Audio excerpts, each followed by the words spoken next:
মাঠে দেখলেই পাবলিক খেদাবে, পেটাবে রাস্তার মধ্যে ধরে।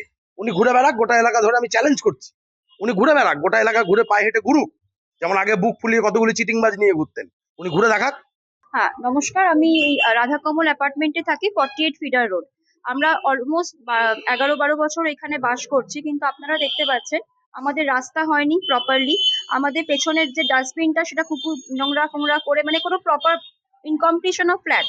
সেকেন্ডলি, আমাদের ছাদের উপর একটা জিও টাওয়ার বসানো হয়েছে, সেটা আমাদের কারুর কনসার্ন ছাড়া, এবং আমরা দীর্ঘদিন এখানকার যে প্রমোটার স্যার তাকে বারংবার বলেছি, কিন্তু তিনি কোনো রিপ্লাইও করেননি, আমাদের সাথে কোনো আলোচনাতেও আসেনি। মোরওভার, আপনি দেখতে পাচ্ছেন এইখানে যে পুরো আধা কমপ্লিট একটা হয়েছে, তার ফলে আমাদের সিকিউরিটি হ্যাম্পার হচ্ছে স্যার। এখানে বিভিন্ন মদের বোতল, অসামাজিক কাজকর্ম হচ্ছে। এখানে আমাদের কোনো সিকিউরিটি নেই, we are don't feel safe here. আর আমরা নিজেদের পয়সা দিয়ে ফ্ল্যাট কিনেছি, কিন্তু আমাদের এখানে আমরা বাস করতে পারছি না। আর দ্বিতীয়ত হচ্ছে, আমাদের ফ্ল্যাটে 12টা বাচ্চা আছে, তাদের সবচেয়ে যে বড়, তার বয়স হচ্ছে 8 বছর। তো আমার কনসার্ন হচ্ছে যে জিও টাওয়ারটা পাওয়ারফুল টাওয়ার বসিয়েছে, কাউকে আমাদের কনসাল্ট না করে। তো এর এফেক্টটা তো আমরা ফেস করছি, আমরা এটা একদমই চাইছি না। আমরা কোনো কনফ্লিক্টে নেই স্যার। আমরা কালকে বেলঘরিয়া থানায় চিঠি দিয়েছি, ওনাকে বারংবার ওয়ার্নিং দেওয়া সত্ত্বেও আমরা চাইছি। আমাদের এখানকার ডেভেলপমেন্ট করেছেন বিশ্বজিৎ সাহা নামে ভদ্রলোক, প্রমোটার স্যার। আপনাদের এখন সমস্যার হ্যাঁ, এগুলো আমাদের 1 নম্বর সমস্যা, টাওয়ার ইমিডিয়েটলি সরাতে হবে ফর আওয়ার হেলথ ইস্যু। দ্বিতীয়ত হচ্ছে ব্যাংক এই ফ্ল্যাটটাকে কমপ্লিট করতে হবে, কমপ্লিট ইন দ্য সেন্স চলার রাস্তা, সিকিউরিটি ইম্পোজ করা, ময়লা রাখার একটা জায়গা টোটালি কমপ্লিট করা। তৃতীয়ত হচ্ছে জিও টাওয়ারটা আমি বললাম, জিও টাওয়ার সরাতেই হবে। আর হচ্ছে কি, যে এই যে বাইরে থেকে যে সিকিউরিটি, এই যে সিকিউরিটি ব্যাপার, একটা পুরো ফ্লোর খালি, এবং সেখান থেকে বাইরের লোক ঢুকে অসামাজিক কাজকর্ম করছে, মদের বোতল, উই ডোন্ট ফিল সেফ, সেই সিকিউরিটি ইম্পোজ করতে হবে। আর আমার পরিষ্কার কথা, যেরকম অন্যান্য ফ্ল্যাট আপনি দেখুন এই অঞ্চলে যেখানে বসবাসযোগ্য, সেই বসবাসযোগ্য ফ্ল্যাট আমাদের দিতে হবে, এবং তার জন্য আমরা পে করেছি। We have all the rights to claim for it. কত বছর ধরে এখানে আমি প্রায় 2017 থেকে আছি স্যার। আপনারা এবার কি বেলুড়া থানাকে জানিয়েছেন? আপনাকে কামারহাটি পৌরসভাকেও কি জানাবেন? হ্যাঁ, আমরা দেখুন, আমরা তো এত কিছু জানতাম না, উই আর ভেরি মানে নর্মাল পিপল, কিন্তু হ্যাঁ, এখন যদি থানায় জানানো হয়েছে, এবং আমাদের যে সবাই মিলে আমরা একটা কমিটি মতন গঠন করেছি, যদি এখনো সেটা সিদ্ধান্ত নিয়েছি যে আমরা এর জন্য যা যা করতে হয় আমরা নিশ্চয়ই করব, সেটা আমাদের কেউ গাইড করলে আমরা পৌরসভাকেও জানাবো। আপনারা এই যে এই যে প্রমোটার কি এর সাথে কি যোগাযোগ করেছেন? বহুবার দাদা, বহুবার প্রমোটার যোগাযোগ করেছি, মিটিং এ ডেকেছি, ইভেন সেই মিনিটসও আমাদের কাছে আমরা দেখাতে পারবো, যে আমাদের এজেন্ডা বানিয়েছি যে এইগুলো আমরা বলবো। কিন্তু উনি সব মিটিং কোনোদিনই অ্যাটেন্ড করেনি, একদিন দুদিন এসেই সেই বড় বড় কথা ইত্যাদি বলে, কিন্তু আমাদের প্রবলেমটা উনি শুনছেন না, এবং সলিউশনও কোনো বের করছেন না। যে যদি মিটিং এ উনি 2-3 বার এসেওছেন, এসে তাতে আমাদের কোনো সলিউশন, মানে একটুকুনিও সলিউশন হয়নি। যে হ্যাঁ, একটা দরজা বসেছে, সেটাকুনি অবধি হয়নি।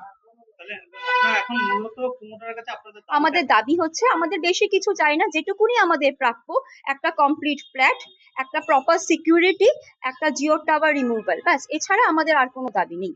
আপনার নামটা? আমার নাম কমলিকা দে। আমি এটুকু বলতে পারি, এই আবাসিকরা যদি আমাকে জানাতো, আমি নিশ্চয়ই এতক্ষণে অনেক কিছুই নিতে পারতাম, স্টেপ নিতে পারতাম।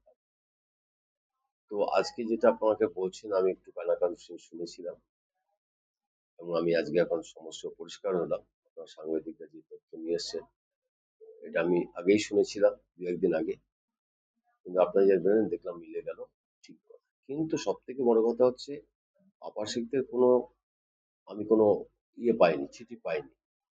তারা যদি অভিযোগ করতো আমি তার ব্যবস্থা নিতাম। যদি এখন কাগজ আসে, চিঠি আসে, আমি নিশ্চয়ই তার যা যা করা উচিত তা করব। তার কারণ আমার রেভিনিউ তো নষ্ট হচ্ছে, পৌরসভা রেভিনিউ নষ্ট হয়েছে, একটা হাফ ডাউন হয়ে আছে। সেই বাড়িতে আবার যারা বসেছে, কজন মিউটেশন করেছে, কজন কি করেছে, সেটা আবার আমি আজকে দেখে নেব। তো সেই কারণে বলি, আমার কাছে যদি অভিযোগ আসে, আমি সব অভিযোগটাই কিন্তু গুরুত্বপূর্ণভাবেই আমি দেখি, এবং গুরুত্বপূর্ণভাবেই আমি ব্যবস্থা গ্রহণ করি। আমার কাছে অভিযোগ আসতে পারে, আমার সরকারি নিয়মে বা পৌরসভার নিয়মে যা যা করা সবটাই করি। এই যে জিওর যে টাওয়ার বসিয়ে, জিও তো পারমিশন নিতে পৌরসভা লোকাল বডি থেকে, সেই সব পারমিশন কি আপনাদের থেকে নিয়েছে? দেখুন, একটা ব্যাপার হচ্ছে, আগে এরকম ছিল, পৌরসভার অনুমোদন না নিয়ে দিত না, কিন্তু অনলাইন ফনলাইন করে সরকারি যে নিয়মটা করছে তারা যা নিজের মতো করছে এবং পৌরসভাকে বুড়ো আঙুল দেখাচ্ছে। যতক্ষণ পৌরসভা দেখতো ততক্ষণ কিন্তু এইটা অনেকটাই কমে গেছিল বা হতো না, কিন্তু পৌরসভার সঙ্গে এখন কেউ নেয়নি, অনলাইন নিয়ে করছে। তো সভাপতি সেটা যখন বলছে সেটাও আমরা করি। তবে একটা সবথেকে বড় অভিযোগ বা আপনি যেটা বললেন যে যারা সাধারণ মানুষ যারা আবাসিক তাদের ইলেকট্রিক নিয়ে জিওর সঙ্গে ম্যাচ করে দিয়েছে, তারা জানে না। এটা তো একটা ফ্রড, এটা তো মেনে নেওয়া যায় না এবং আবাসিক আমাকে কি করুক, আমি যেটা করার। দেখুন, পুরো বেলঘরিয়া জুড়ে যদি হাতে গোনা 5টা রেজিস্টার্ড চিটিংবাজ হয়, তার মধ্যে বিশ্বজিৎ শাহ একটা। এটা আমি মুখে বলছি না, সামনে যত দিন গড়াবে তত দেখতে পাবেন। নিজে বিল্ডিং করেছে, বিল্ডিং এর লোকে ল্যান্ডলর্ড থেকে শুরু করে যারা কিনেছে সবাইকে ঠকিয়েছে, চিটিং করেছে। উনি যে প্রপোর্শনেট কিনে রেখেছে সেখানে মদ গাজার ঠেক বসছে, ওয়ারেজ উনি 4-8 লাখ টাকা ভাড়া পায় ব্যাংক থেকে।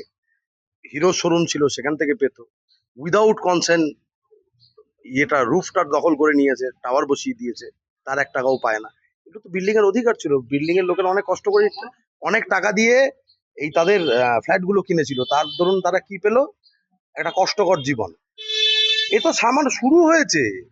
চায়ের দোকানদার 17,000 টাকা পায়, সোনার দোকানদার টাকা পায়, এরকম বহুত বিল্ডিং আছে যেগুলোতে এরকম কাণ্ড কারখানা করে রেখেছে। বহুত লোক টাকা পায় আমার কাছ থেকে, প্রচুর লোক, যেটা খুঁজে বের করতে আমার মনে হয় বছর 2 সময় লেগে যাবে। কোটি কোটি টাকা চিটিংবাজি করেছে উনি। তাহলে এই যে সরকার বদলের পরে কি মানুষ সাহস পাচ্ছে বলেই কি মানুষ সাহস পাচ্ছে বলেই তো আপনারা জানতে পারছেন, নাহলে জীবনেও জানতে পারতেন না।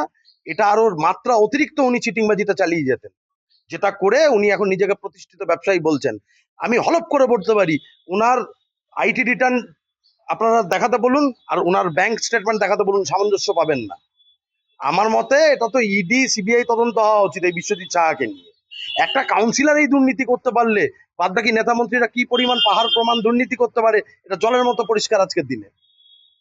তাহলে এই যে একটা কাউন্সিলর বলেই কি এই সাহসটা পেয়েছি, যেরকম যাকে তাকে ফ্ল্যাট বিক্রি করে তাদের সেই পরিষেবা না দেওয়া বা এই করা, সেই কাউন্সিলর বা তৃণমূলের নেতা বলেই? ক্ষমতার বদলেতেই তো এগুলো করেছেন, আজকের দিনে করে দেখাক না। আজকে তো রাস্তায় ঘুরতে পারছেন না, কিসের ভয়? বিজেপির ভয় নয়, পাবলিকের ভয়। কেন কি মাঠে দেখলেই পাবলিক খেদাবে, পেটাবে রাস্তার মধ্যে ধরে। উনি ঘুরে বেড়াক গোটা এলাকা ধরে, আমি চ্যালেঞ্জ করছি। উনি ঘুরে বেড়াক গোটা এলাকা, ঘুরে পায়ে হেঁটে ঘুরুক, যেমন আগে বুক ফুলিয়ে কতগুলি চিটিংবাজ নিয়ে ঘুরতেন। উনি ঘুরে দেখাক,